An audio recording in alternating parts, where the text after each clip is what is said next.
Hi friends, வணக்கம். Welcome to Vanni cooking and life style. இன்றைக்கி நம்மளோட சேனலில் ஒரு சூப்பரான ரசம் ரெசிபி பார்க்க போகிறோங்க.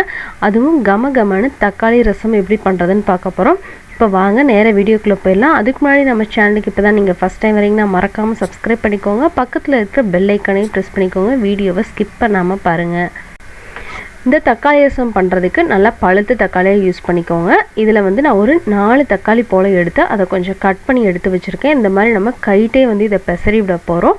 அதுக்காக கொஞ்சம் கட் பண்ணி வச்சுக்கிட்டோம் அப்படின்னா கொஞ்சம் ஈஸியாக இருக்கும் நமக்கு இப்போ செய்கிறதுக்கு. இப்போ அந்த நல்ல தக்காளியை மேஷ் பண்ணிவிட்டு கூடவே பச்சை மிளகாய் ஒன்றும் கொஞ்சம் மல்லி இலையும் சேர்த்து நல்லா பிசைஞ்சு விட்டாச்சு. இந்த மாதிரி நல்லா பிசைஞ்சிட்டு இதில் 1 டம்ளர் போல் தண்ணி சேர்த்து வச்சுக்கலாங்க. இப்போ அதோடவே மஞ்சள் தூளும் உப்பும் சேர்த்து தனியாக எடுத்து வச்சுக்கலாம். இப்போ ரசத்துக்கு மசாலா ரெடி பண்ணுறதுக்கு 1 ஸ்பூன் போல் மல்லி சேர்த்துக்கேங்க. கூடவே 1 ஸ்பூன் போல் ஜீரகமும் ஒரு அரை ஸ்பூன்லேருந்து 3/4 ஸ்பூன் வரைக்கும் மிளகும் சேர்த்து கொஞ்சம் கொரகொரப்பாக முதல்ல அரைச்சிக்கலாம். இந்த மாதிரி அரைச்சதுக்கப்புறமா இதில் நம்ம பூண்டு சேர்த்துக்க போகிறோம். ஒரு 5-6 பல் பூண்டு சேர்த்துருக்கேன். கூடவே கொஞ்சம் கருவேப்பிலையும் சேர்த்துக்கலாம், நல்ல மணமாக இருக்கும்.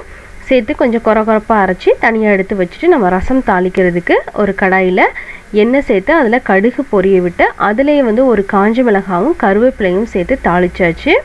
இப்போ இதில் நம்ம தக்காளி பெசரி வச்சுருந்தோங்களா அந்த மிக்ஸை சேர்த்துடலாம்.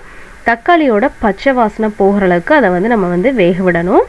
அதனால ஃபஸ்ட்டில் தக்காளியை சேர்த்து நல்லா கொதிக்க விட்டுடலாம். இப்போது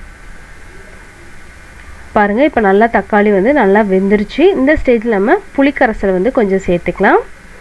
சேர்த்து அதில் நம்ம ரசம் எவ்வளோ தண்ணியாக வேணுமோ அந்தளவுக்கு தண்ணி சேர்த்துக்கலாம். நான் ஒரு 1.5 டம்ளர் போல் தண்ணி சேர்த்துருக்கேன். அதுக்காக கொஞ்சம் உப்பும் சேர்த்து நல்லா கொதிக்க விட்டாச்சு.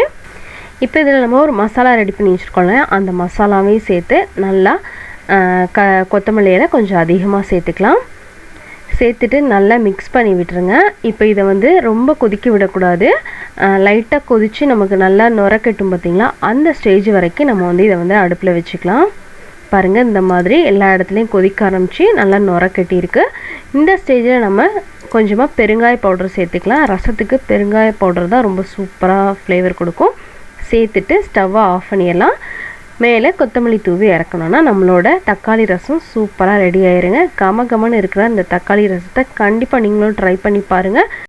எப்படி இருந்ததுங்கிறத மறக்காமல் கமெண்டில் சொல்லுங்கள். பிடிச்சிருந்தால் லைக் கொடுத்துருங்க. உங்கள் ஃப்ரெண்ட்ஸ் அண்ட் ஃபேமிலிக்கும் ஷேர் பண்ணுங்கள். நம்ம சேனலுக்கு மறக்காமல் சப்ஸ்கிரைப் பண்ணிக்கோங்க. தேங்க்யூ ஃபார் வாட்சிங் ஃப்ரெண்ட்ஸ்.